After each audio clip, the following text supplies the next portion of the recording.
요셉은 일찍이 어머니를 잃었습니다. 요셉의 어머니 라헬은 요셉의 동생 베냐민을 낳을 때에 난산으로 죽었습니다. 물론 요셉에게는 베냐민 외에 다른 형제들이 있긴 하였지만 모두 배다른 형제들이었습니다. 그러므로 그는 어린 시절부터 어붓 어머니 밑에서 자랐다고 봐야 합니다. 이런 요셉을 아버지 야곱은 다른 형제들보다 더 사랑했습니다.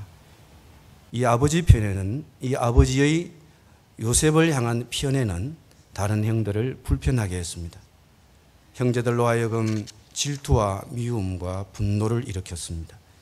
특히 이상한 꿈까지 꾸어가면서 자기의 신분이 형들보다 높아지고 심지어 아버지가 자기에게 절할 것이라고 해서 계속 미움을 받을 짓만 했습니다. 요셉이 얼마나 미웠으면, 요셉 때문에 얼마나 상처가 깊었으면 나중에 대놓고 동생 죽이자 했습니다. 그래서 형들은 요셉을, 자기를 찾아온 어느 날 요셉을 죽여 물 없는 구덩이에 던져버리고 아버지에게는 악한 짐승이 잡아먹었다고 하자라고 입을 맞추었습니다. 그러나 양심에 걸려있던 유다의 제안으로 마침 그곳을 지나가던 대상에게 팔려서 이집트로 가게 되었습니다. 이것이 요셉의 나이 17에 벌어진 기막힌 사건이었습니다. 12아들 중에 가장 사랑받는 아들이었고 꿈이 있는 아들이었지만, 그런데 하루아침에 갑자기 이궁 먼 땅에 노예로 팔려가 남의 집 종이 되었습니다. 얼마나 그 충격이 컸겠습니까? 그런데 노예로 팔려간 기구한 상황 가운데서도 하나님은 요셉과 함께 하셨습니다. 요셉이 노예로 팔려온 그 집은 이집트 군 고위 장성의 집이었습니다. 주인의 인정을 받은 그는 그 집 살림을 가나라는 집사가 되었습니다. 그러나 그것도 잠시 요셉은 주인 여자의 억울한 모함으로 감옥에 갇히는 신분이 되었습니다. 그런데 그곳에서도 하나님은 함께 하셨습니다. 요셉은 감옥에서도 간수의 신임을 얻은 것입니다. 그리고 감옥에서 새로운 감방 동료를 만납니다. 그들은 임금과 지체 높은 고관들이었습니다. 그런데 이 고위직 감방 동료 가운데 한 사람이 나중에 복직하여 요셉이 풀려나는 데 결정적인 기여를 하게 됩니다. 감방에서 풀려난 이 지체 높은 고관 중에 한 사람은 복직이 되었고 한 사람은 사형되었습니다. 그리고 2년이 흘렀습니다. 요셉이 풀려난 그 고관에게 풀려나면 자기를 기억해달라고 요청했지만 고관의 기억 속에 요셉은 없었습니다. 그러나 만 2년이 되던 해에 요셉의 인생에 있어서 전환점을 맞게 됩니다. 어느 날 그 나라의 임금이 꿈을 꾸었습니다. 근데 그 꿈이 이집트 왕에게는 달갑지 않았습니다. 자신이 꾼 꿈 때문에 근심에 잠겨있는 왕을 본 그 관리, 바로 감옥에서 풀려나 복직된 그 관리에 머리를 스치고 지나가는 인물이 있었습니다. 그는 왕에게 즉시로 요셉을 추천했습니다. 왕 앞에 불려나온 요셉은 좋지 않는 꿈으로 인해서 근심에 잠겨있는 왕에게 그 꿈은 이집트 나라 전역에 7년 동안의 큰 풍년이 될 것이며 바로 이어 7년의 흉년이 닥칠 것이라고 하는 해몽을 해주었습니다. 그리고 이어 요셉은 바로에게 정밀하게 잘 조직된 곡식의 비축과 배급 제도가 필요하다고 조언해 주었습니다. 이 얘기를 들은 왕은 즉각 요셉을 적임자로 보았습니다. 그리고 꿈을 풀어주고 대안을 제시한 요셉을 적임자로 본 거죠. 왕은 요셉을 바로 이집트 제국의 총리로 자기 나라의 2인자로 세웠습니다. 기적 같은 일이 요셉에게 일어난 것입니다. 요셉의 해몽대로 7년 동안 이집트 온 땅에 풍년이 왔습니다. 요셉은 성실하게 창고를 지었고 넘치는 곡식을 사모아 비축하기 시작했습니다. 다가올 흉년에 대비한 것입니다. 그리고 7년의 풍년 이후에 이집트 온 땅에 흉년이 찾아왔습니다. 그때 요셉은 비축 식량을 풀어서 식량이 필요한 사람이면 누구에게든지 식량을 팔았습니다. 기근이 온 세상을 뒤덮고 있었기 때문에 다른 나라 사람들도 요셉에게 곡식을 사려고 이집트로 몰려왔습니다. 요셉의 고향 마을도 예외는 아니었습니다. 요셉의 어린 시절을 보냈던 그곳에는 이젠 40대 중년에 이른 형들과 아버지 야곱이 생존해 있었습니다. 그들도 가뭄으로 여전히 기근에 허덕였습니다.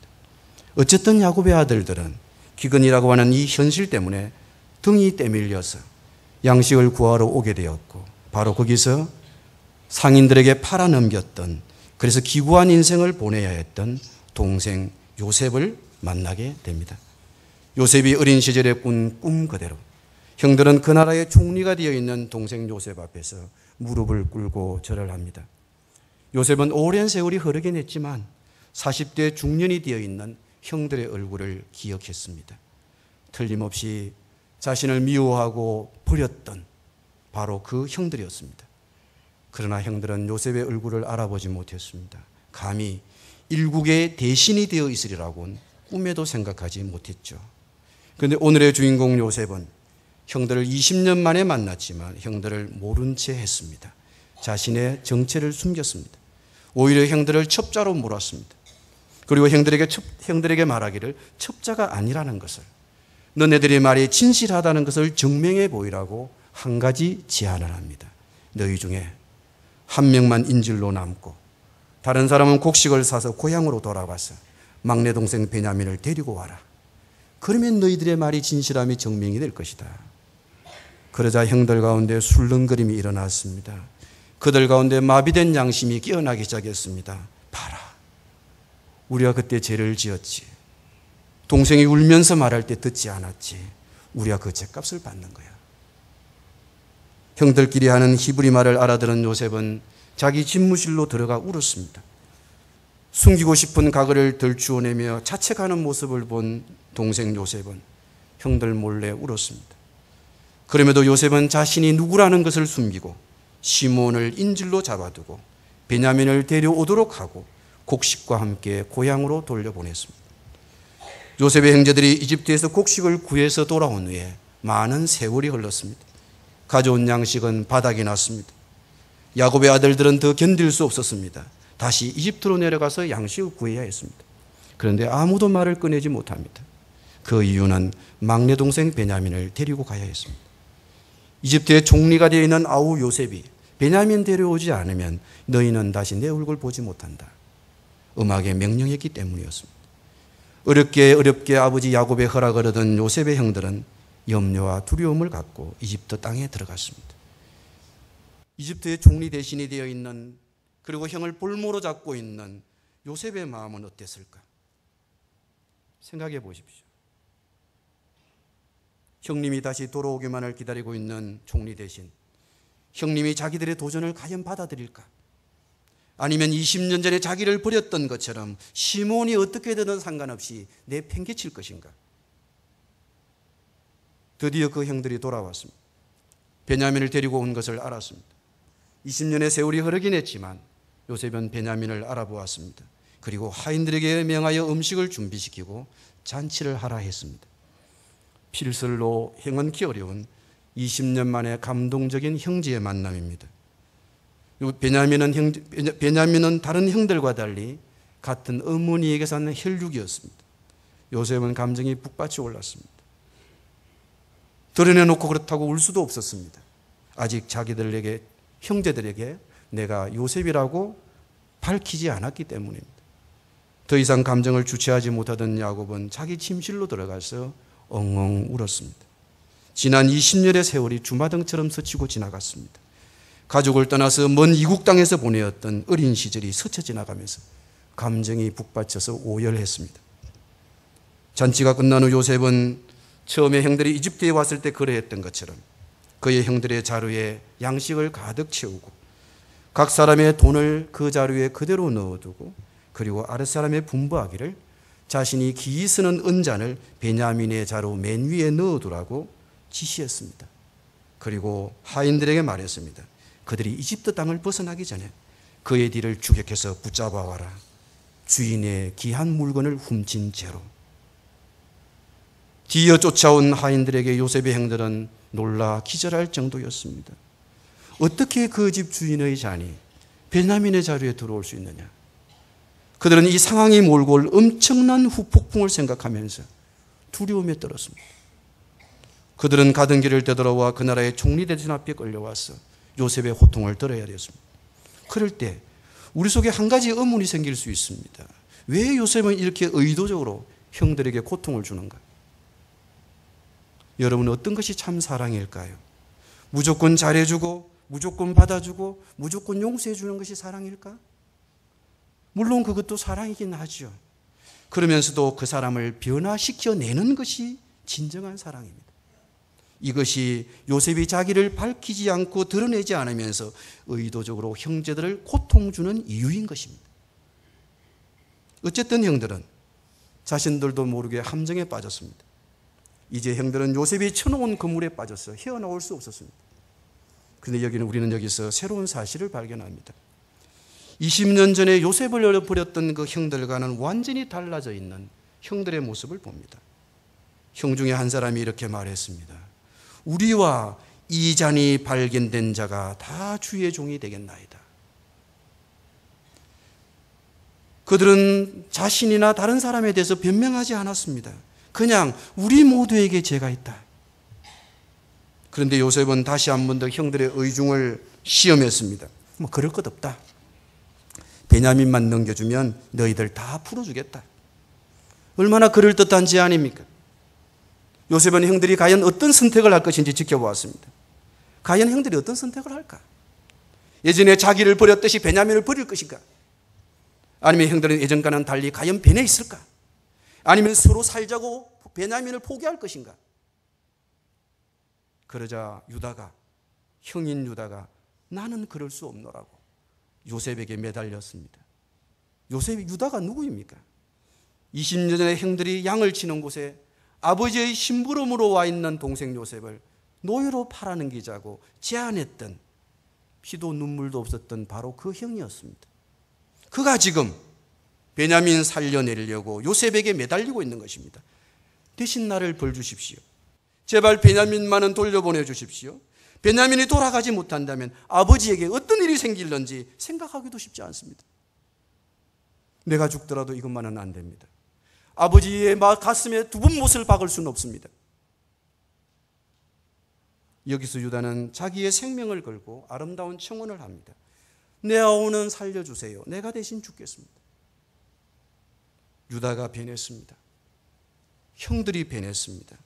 요셉이 그것을 알았습니다. 그래서 요셉은 그 마음에 치밀어 오르는 정을 억제하지 못해서 오열했습니다. 그리고 울었습니다. 그게 45장 1절에서 3절의 이야기입니다. 요셉이 시종하는 자들 앞에서 그 정을 억제하지 못하여 소리질러 모든 사람을 자기에게서 물러가라 하고 그 형제들에게 자기를 알리니 그때 그와 함께한 다른 사람이 없었더라. 요셉이 큰 소리로 우니 애굽 사람에게 들리며 바로의 궁중에 들리더라. 요셉이 그 형들에게 이르되 나는 요셉이라. 내 아버지께서 아직 살아계시니까 형들이 그 앞에 놀라서 대답하지 못하더라. 형들이 놀라 입을 다무지 못했습니다. 우리가 귀신에 홀렸나? 이집트의 총리 대신이 이집트 말이 아닌 자기의 모국어로 히브리어로 얘기했습니다. 요셉, 아니 요셉, 나 요셉이야. 형들은 너무 놀라 할 말을 잊었고 두려워 떨었습니다. 요셉은 재차 이 엄청난 사실을 믿지 못하고 말문을 닫고 있는 형들에게 이렇게 말했습니다. 4절에 요셉이 형들에게 이르되 내게로 가까이 오소서. 그들이 가까이 가니 이르되 나는 당신들의 아우 요셉이니 당신들이 애굽의 판자라. 그러면서 이어서 요셉은 아주 중요한 얘기를 합니다. 5절에서 8절입니다. 당신은 나를 이곳에 팔았다고 해서 근심하지 마소서. 한탄하지 마소서. 하나님이 생명을 구원하시려고 나를 당신들보다 먼저 보내셨나이다. 이 땅에 2년 동안 흉년이 들었으나 아직 5년은 밭갈이도 못하고 추수도 못할지라. 하나님이 큰 구원으로 당신들의 생명을 보존하려고 당신들의 후손을 세상에 두시려고 나를 당신들보다 먼저 보내셨나니 그런즉 나를 이리로 보낸 자는 당신들이 아니요 하나님이시라. 하나님이 나를 바로에게 아버지로 삼으시고 그 집에 온 집의 주로 삼으시며 애굽 온 땅의 통치자로 삼으셨나이다. 이것이 20년 동안 자기가 당한 고난에 대한 해석이고 자기의 인생에 대한 해석입니다. 형들이 나를 애굽의 대상들에게 판 것은 사실입니다. 그러나 그것은 하나님이요 섭리요 경륜이었습니다.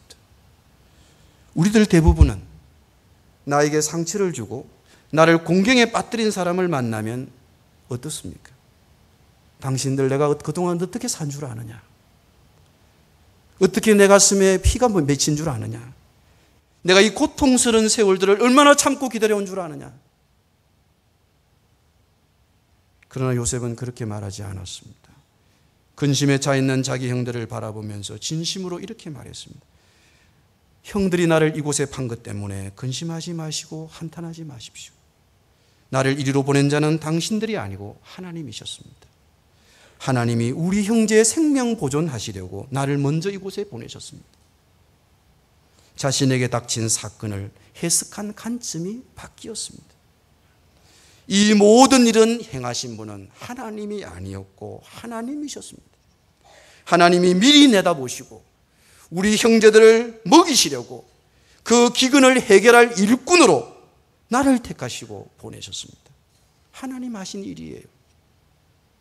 물론 형님들이 제게 못된 짓을 저질렀다고 생각하시겠지만 그것이 사실이기도 하지만 그러나 하나님이 우리 형제의 생명 보존하기 위해서 형님들의 악한 의도를 초월해서 일하셨습니다. 그런 적 나를 이리로 보낸 사람은 형님들이 아니고 하나님이십니다. 요셉이 이랬지만 형들의 마음은 어땠을까요? 그들이 요셉의 근주로 나중에 아버지와 함께 이집트로 내려와서 정착하게 됩니다. 그리고 얼마 후에 아버지 야곱이 세상을 떠나게 됩니다. 그때 부친이 돌아가자 형제들의 마음에 슬그머니 두려움이 찾아왔습니다. 우리 이젠 죽었다. 그동안 아버지가 살아계셔서 저 요셉이 우리를 어쩌지 못했지만 이제 아버지 돌아가셨으니 우리 운명 어찌 될지 모른다. 왜냐하면 그들이 저지른 악행이 너무 컸기 때문입니다. 저들이 잘 알죠. 그럴 때 요셉이 무엇이라고 말했습니까? 창세기 50장입니다.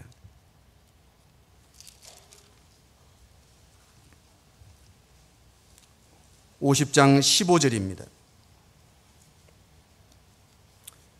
요셉의 형제들이 그들의 아버지가 죽었음을 보고 말하되 요셉이 혹시 우리를 미워하여 우리가 그에게 행한 모든 악을 다 갚지나 아니할까 하고 요셉에게 말을 전하여 이르되 당신의 아버지가 돌아가시기 전에 명령하여 이르시기를 너희는 이같이 요셉에게 이르라. 내 형들이 내게 악을 행하였을지라도 이제 바라건대 그들의 허물과 죄를 용서하라 하셨나니 당신 아버지의 하나님의 종들인 우리의 죄를 이제 용서하소서 하며 요셉이 그들이 그에게 하는 말을 들을 때에 울었더라. 그의 형들이 또 친히 와서 요셉의 앞에 엎드려 이르되 우리는 당신의 종들이니이다. 아버지가 이 유언을 남겼을지 잘 모르죠. 그냥 형들이 둘러대는 건지 정말 남겼는지. 얼마나 자기 발이 저렸으면, 얼마나 자기 악행이 컸으면 이 고통스러운 과거들이 자기를 놓아주지를 않는 거예요. 죄를 저지른 사람들도 이처럼 마음에서 잘 지워지지 않는데 하물며 부당한 대우를 받은 피해자들은 그 고통이 어찌 잊어질 수 있겠는가? 얼마 전 대구 중학생 자살 사건의 가해자인 중학생 3명에게 검찰이 징역형을 구형했습니다. 그런데 피해자인 A군의 어머니는 이날 법정에 출석해서 눈물을 흘리면서 가해자들을 용서하려고 해도 용서할 수 없다. 그는 재판부에 진술 기회를 요청해서 이렇게 말했습니다. 어른인 내가 그런 괴롭힘을 받았더라도 자살을 생각했을 것이라면서 그냥 넘어가면 너무 억울할 것 같아. 이들이 잘못한 만큼 처벌을 받았으면 좋겠다. 피고인이 어리다는 이유로 이들을 제대로 처벌하는 일이 있었으면 안 된다. 제대로 처벌해 주기를 원한다는 것입니다. A군의 어머니의 진술은 중간중간에 울음 때문에 끊어지긴 했지만 20여 분간 그렇게 하소연했다고 합니다. 혹자들은 생각하겠죠. 피해자인 어머니가 눈물을 쏟아가며 엄벌을 줄 것을 호소한 행동에 대해서 너무 심하지 않나? 그러나 내가 만일 피해자의 부모의 입장이라면 그 부모의 심정 헤아릴 수 있겠습니까? 그 유족들에게 돈을 던질 수 있겠습니까? 요셉도 고의적으로 형들에게 상처를 받았습니다. 형들이 팔아넘겼습니다. 요셉이라고 해서 어떻게 좋은 감정만 있겠습니까? 나쁜 기억이 어떻게 없을 수 있겠습니까? 그런데 요셉은 부친이 돌아가신 후에 보복을 두려워하여 형들에게 찾아온 아버지 유언이 있다 그러면서 찾아온 형들에게 말하기를 그만하시라고. 내게 형들이 잘못했지만 하나님은 그것을 선으로 바꾸셨다고. 자기의 인생을 바라보는 관점이 바뀌었다고. 하나님이 나를 여기로 보내셨다고. 이 모든 것을 계획하셨다고. 왜? 우리 형제, 우리 가족 생명 보호하시려고. 요셉의 형들이 이렇게 단호하고 분명하게 말했어도 형들은 요셉의 동생 요셉이 보복이 있을까 두려워서 잊을만 하면 한 번씩 동생 앞에 나타나서 이 얘기를 꺼내지 않았을까 짐작해 봅니다. 아우, 그땐 우리 참 잘못했어. 우리 용서한 거 맞지? 용서받기에는 너무도 큰 잘못을 저질렀기에 가끔 형들이 그 얘기를 꺼낼 때마다 요셉은 그 말을 가로막았을 것입니다. 왜냐하면 인생을 바라보는 관점이 바뀌었기 때문에. 요셉의 이야기는 어찌 보면 억지 같습니다. 자연스럽지가 않아요. 신앙이 아니면 요셉의 사건을 해석할 수가 없습니다. 여러분, 문제는 하나님의 섭리나 계획은 미리 알 수 없다는 것입니다. 우리가 노아가 방주를 만든 사건을 아시죠? 어느 날 노아는 산에다 큰 배를 지으라는 하나님의 음성을 들었습니다. 처음에는 이해가 오지 않았습니다. 그것도 바다에 지으라면 좀 이해가 되죠. 그것도 산에다 지으라 했습니다. 방주는 배라고 하기에는 좀 생긴 게 이상했습니다. 길이는 축구장만 하고 돛도 없고 창문도 없었습니다. 왜 하나님 이런 것 만들게 하셨을까? 아무리 생각해도 노아의 상식으로는 이해가 되지 않았습니다. 그러니 그냥 믿음으로 지을 수밖에 없었습니다. 노아가 이 방주 제작에 관한 비밀을 알았을까요? 큰 홍수가 난 뒤에 알았습니다. 왜 방주를 그렇게 크게 지어야 했는지. 이 방주의 크기는 해이 나고 지진이 나도 뒤집히지 않는 크기라고 합니다. 그럼 왜 창문은 내지 못하게 했을까? 만일 창문이 있다면 홍수가 난 150일 동안 본 것이 시체뿐일 텐데 얼마나 혼비백산했겠습니까? 미쳐버렸을 거예요. 그래서 창문에다 창문 못 내도록 했습니다. 천장에다 창문 내도록 했습니다. 위만 쳐다보라고. 돛을 달지 않았습니다. 그냥 바람에 밀려가도록 하라고. 왜 하나님이 나를 때로는 고통과 어려움 가운데 두실까? 그것도 왜 납득이 되지 않는 상황으로 나를 밀어 넣으실까? 그때 우리에게 필요한 것은 믿고 받아들이는 것입니다. 때가 되면, 시간이 지나면 그분의 비밀을 알게 됩니다. 그것이 섭리요 경륜입니다. 이 하나님의 섭리와 경륜은 우리의 생각을 뛰어넘습니다. 아마 모든 사람이 동의하지 않을지 모릅니다. 형제들도 동의하지 않을지 모릅니다. 그러나 받아들이고 순종하는 것이 믿음입니다. 우리가 그렇게 어려운 가운데 있을 때는 그렇게 동의하기가 쉽지 않아요.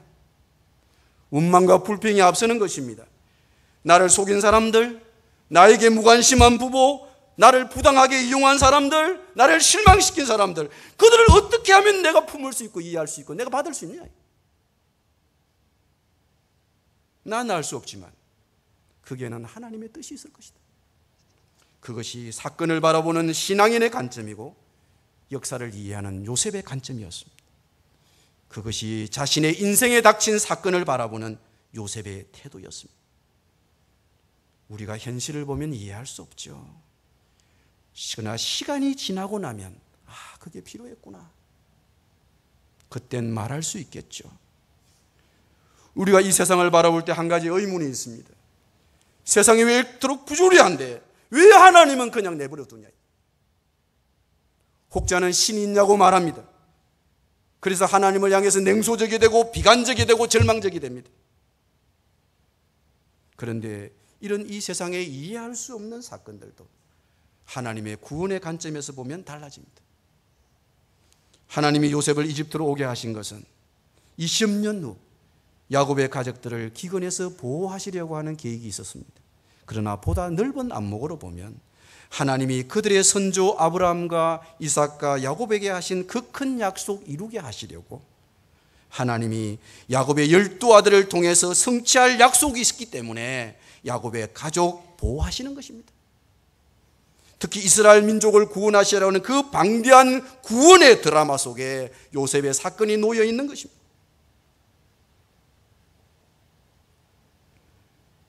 46세 먹은 46세 되는 우리 막내 동생이 있습니다.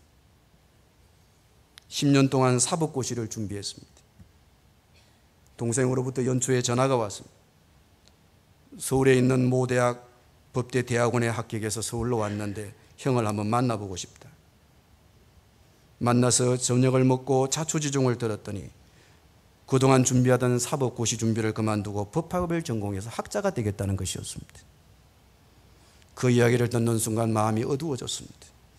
지금 동생의 나이가 46세입니다. 아들이 하나 있는데 내년에는 중학생이 됩니다. 재수 씨가 그동안 학원 강사 생활로 가정을 꾸려오고 남편을 뒷바라지했습니다. 10년 동안.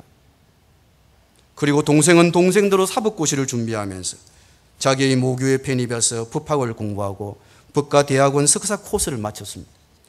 그리고 서울에서 다시 법대 대학원을 석사부터 다시 시작한다는 겁니다. 그러면 재수 씨는 또다시 8년을 뒷바라지해야 됩니다. 그러면 제 동생의 나이가 54세가 됩니다. 제가 재수 씨를 볼 면목이 없어요. 너무 불쌍해요. 서울에서 동생을 만나서 식사를 한 날, 식사를 마치고 커피숍에서 2시간 넘게 동생의 얘기를 들었습니다.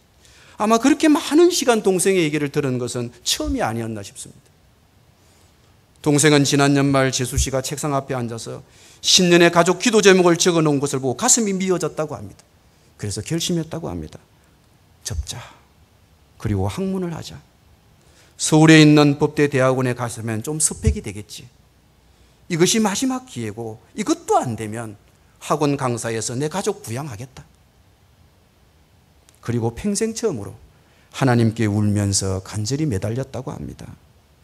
처음에는 불합격이었지만 나중에 추가로 합격되었습니다. 그 과정에서 이 동생은 하나님의 손길을 느꼈나 봅니다. 동생의 2시간 이상의 긴 이야기를 듣고 묵묵히 듣기만 하고 집으로 돌아오는 도중에 마음이 무거웠습니다. 54살에 학위 받으면 뭐하나? 그리고 8년 동안 재수 씨는 또 어떻게 되나? 늦게 집으로 돌아왔을 때 동생으로부터 전화가 왔습니다. 형, 이제 자주 만나서 얘기도 하고 그랬으면 좋겠어. 그동안 동생은 시험 준비로 명절이 되어도 집에 내려오지 않았습니다. 그 세월이 오랜 세월입니다. 그래 그러자 하고 전화기를 내려놓으면서도 마음은 여전히 무거웠습니다. 그리고 며칠이 지난 어느 날 아침 누가복음 말씀을 묵상하는 중에 하나님의 음성이 제게 부딪혔습니다. 어떤 여자가 10드라크마가 있는데 하나를 잃으면 등불을 켜고 집을 쓸며 찾아내기까지 부지런히 찾지 않겠느냐. 또 찾아낸 적 벗과 이웃을 불러 모으고 말하되 나와 함께 즐기자. 내가 이런 드라크마를 찾아내었노라 하리라. 동생과 재수 씨의 그 고난의 결과가 그 18년이 어떤 열매를 가져올지 저는 몰라요.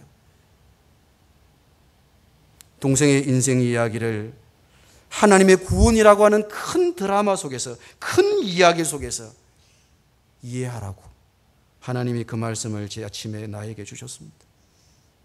인생이 이 땅에서 끝나지 않는지 않냐? 그러면 너는 등불 켜고 집을 쓸며 찾아내기까지 부지런히 찾았는 것이 너의 도리가 아니냐? 여러분, 인생은 이 땅에서 끝나지 않습니다. 하나님의 궁극적 관심은 우리의 구원에 있습니다. 나의 구원, 여러분의 구원, 친척의 구원, 사돈의 구원. 그러므로 우리가 이해할 수 없는 일도, 분한 일도, 억울한 일도, 나를 향한, 나의 가족을 향한, 나의 친척을 향한, 나의 공동체를 향한 하나님의 구원의 큰 이야기 속에 포함되어 있는 것입니다. 하나님은 우리가 그런 모든 사건을 통해 당신의 마음을 헤아리기를 바라고 그들이 당신께 돌아오기를 바라고 있는 것입니다. 그것이 내가 가슴 아리를 해야 되는 이유고, 가슴 아리를 해야 하는 동생을 바라보는 형님의 눈인 것입니다.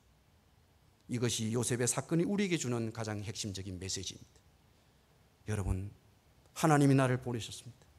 나로 그런 상황 가운데 처하게 하셨습니다. 하나님의 뜻과 섭리가 있을 거예요. 긍정적인 자세가 내 마음을 변화시키고 나를 자유하게 해줄 것입니다. 그러셔야 어떤 상황 속에서도 평안함을 가지시고 희망을 가질 수 있습니다. 그래야 감사하는 마음이 오고 그래야 나를 자유하게 놓아줄 수 있는 것입니다. 그것이 내가 처한 위치와 내가 처한 상황을 바라보는 신앙적인 태도다. 그러므로 문제는 문제가 아니라 그것을 바라보는 나의 태도가 문제다. 중요한 것은 내 마음가짐이다. 내가 내 인생을 어떤 관점에서 바라볼 것인가? 인생이 이곳에서 끝난다고 생각할 것인가? 인생이 그곳까지 영생이란 관점에서 구원이란 큰 이야기 속에서 볼 것인가? 신앙의 문제겠죠. 하나님의 눈으로 사건을 바라보는 것, 이것이 세상을 이기는 비결입니다. 기도하겠습니다.